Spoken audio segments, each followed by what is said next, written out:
Assalamualaikum warahmatullahi wabarakatuh.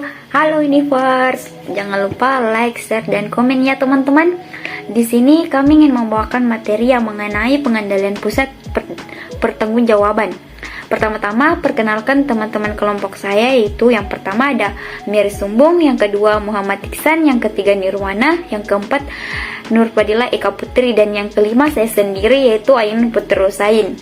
Selanjutnya, pemaparan materi yang disampaikan kepada teman-teman saya saya persilahkan.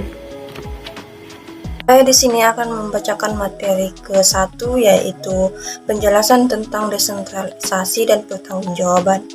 Secara umum, sebuah perusahaan diatur menurut garis pertanggungjawaban. Bagian organisasi tradisional mempunyai garis pertanggungjawaban yang mengalir dari atas ke bawah. CIO turun melewati wakil direktur menuju manajer madya dan manajer yang lebih rendah. Ketika ukuran organisasi semakin besar garisnya, pertanggungjawaban juga akan semakin panjang dan semakin banyak.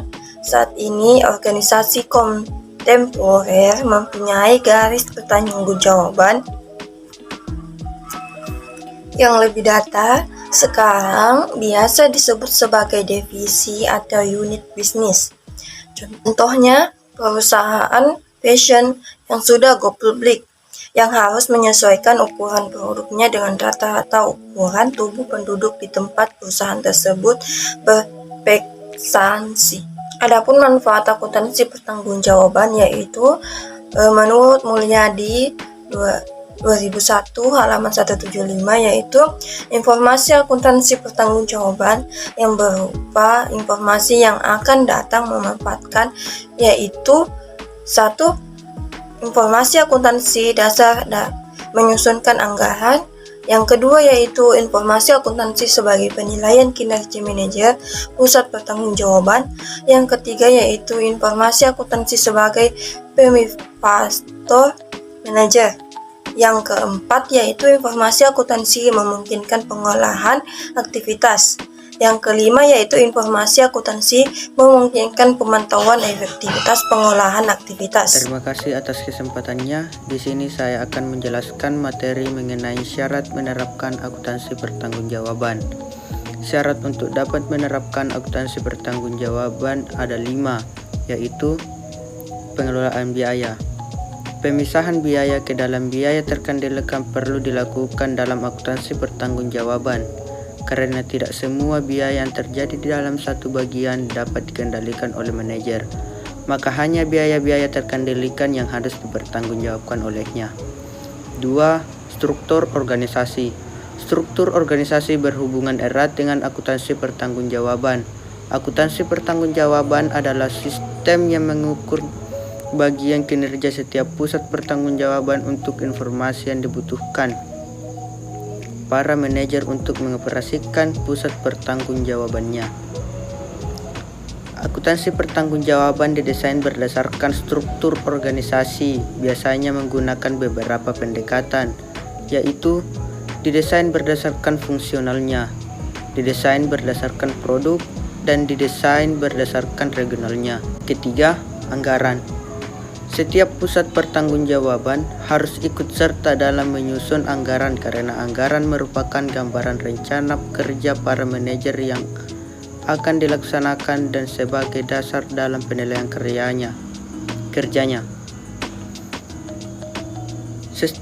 Yang keempat, sistem akuntansi biaya. Setiap tingkat manajer merupakan pusat biaya dan akan dibebani dengan biaya-biaya terjadi dari Yang keempat, sistem akuntansi biaya. Setiap tingkat manajemen merupakan pusat biaya dan akan dibebani dengan biaya-biaya yang terjadi di dalamnya, yang dipisahkan antara biaya terkendalikan dengan biaya yang tidak terkendalikan. Oleh karena itu, biaya yang terjadi akan dikumpulkan untuk setiap tingkat manajer, maka biaya harus digolongkan dan diberi kode sesuai dengan tingkat manajemen yang terdapat dalam struktur organisasi. Yang kelima, sistem pelaporan biaya. Bagian akuntansi yang setiap bulannya membuat laporan pertanggungjawaban untuk setiap pusat-pusat biaya. Isi dari laporan pertanggungjawaban disesuaikan dengan tingkat manajemen yang akan menerimanya.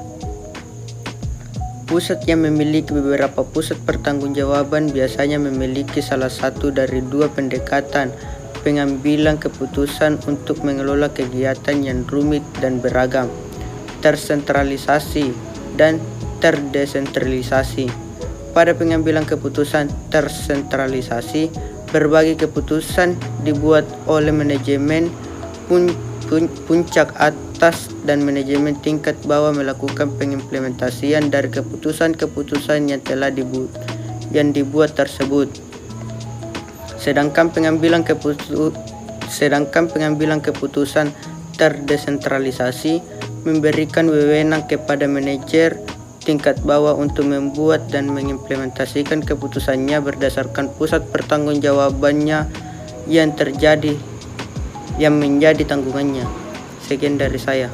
Di sini saya akan melanjutkan materi alasan-alasan untuk melakukan desentralisasi.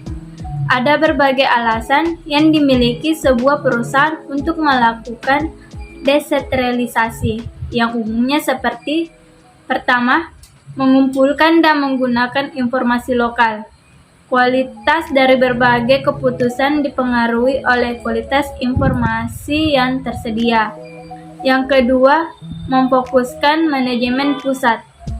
Dengan mendesentralisasikan keputusan-keputusan operasional, manajemen pusat bebas menangani perencanaan dan pengambilan keputusan strategis. Yang ketiga, melatih dan memotivasi para manajer.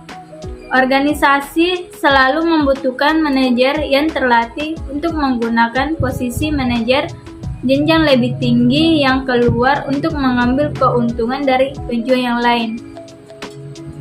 Yang keempat, meningkatkan daya saing. Perusahaan-perusahaan besar sekarang menemukan bahwa mereka tidak mampu mempertahankan suatu divisi yang tidak berdaya saing. Salah satu cara terbaik untuk meningkatkan kinerja sebuah divisi atau pabrik adalah memperkenalkannya lebih jauh pada kekuatan pasar. Akuntansi pertanggungjawaban pada umumnya digunakan oleh suatu segmen bisnis di mana manajernya bertanggung jawab terhadap kegiatan-kegiatan tertentu, antara lain: pertama, pusat biaya, yaitu pusat pertanggungjawaban di mana manajernya hanya bertanggung jawab mengenai biaya.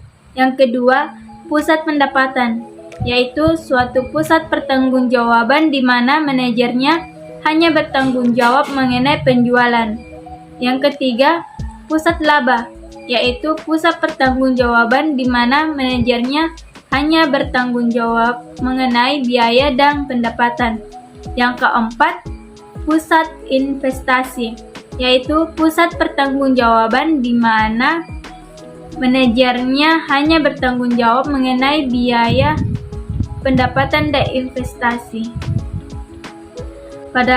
Di gambar ini, sentralisasi dan desentralisasi. Perusahaan yang memiliki beberapa pusat pertanggungjawaban biasanya memilih salah satu dari dua pendekatan pengambilan keputusan untuk mengelola kegiatan mereka yang rumit dan beragam: tersentralisasi dan terdesentralisasi. Pada pengambilan keputusan tersentralisasi, berbagai keputusan dibuat oleh manajemen puncak atas dan manajemen tingkat bawah melakukan pengimplementasian dari keputusan-keputusan yang telah dibuat tersebut. Sedangkan pengambilan keputusan terdesentralisasi memberikan wewenang kepada manajer tingkat bawah untuk membuat dan mengimplementasikan keputusannya berdasarkan pusat pertanggungjawaban yang menjadi tanggungannya. Sekian dari saya. Terima kasih. Di sini saya akan melanjutkan materi keempat. Oke, kita melihat materinya, yaitu ada 4 judul materi, yaitu pengukuran kinerja pusat investasi atau pengukuran kinerja pusat investasi yang biasanya digunakan oleh return investasi atau biasa disebut dengan ROI atau laba residu residual income. Yang kedua, pengukuran kinerja pusat biaya. Kinerja pusat biaya adalah dilakukan dalam 3 kategori, yaitu biaya produksi, biaya pemasaran, dan biaya administrasi. Biaya-biaya tersebut digunakan atau disebut dengan biaya operasi. Yang ketiga, pengukuran kinerja pusat pendapatan. Manajer pusat pendapatan diukur dari kemampuannya memperoleh pendapatan itu. Bisa dilakukan meluaskan bangsa pasar agar jumlah unit yang dijual meningkat pada harga yang tetap atau harga yang sama pada pesaing, atau bisa juga meningkatkan harga pada jumlah unit yang dijual tetap. Adapun materi keempat yaitu pengukuran kinerja pusat laba. Manajer pusat laba kinerjanya dapat diukur dengan 1. Gross profit margin, kedua, operation profit margin, ketiga, net profit margin, 4. Return on asset, kelima, return on equity, dan keenam, residual income. Materi selanjutnya yaitu laba residu. Laba residu juga disebut sebagai laba ekonomi, sedangkan laba bersih disebut laba akuntansi. Dengan demikian, jika laba bersih diketahui, maka dihitung nilai perusahaan dan nilai tambah ekonomi. Di sini kita melihat formula atau rumusnya, yaitu nilai perusahaan sama dengan laba operasi bersih setelah pajak dan dibagi biaya modal rata-rata tertimbang. Oke, terima kasih. Next, selanjutnya itu saya akan menjelaskan mengenai materi Return on Investment atau biasa disingkat sebagai ROI. Tingkat hasil atas investasi adalah kemampuan manajemen dan mengoperasikan harta atau mendapatkan laba.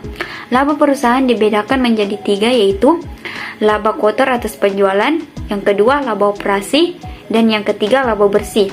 Pada umumnya, ROI dihitung dari laba operasi atas harta atau laba bersih atas harta.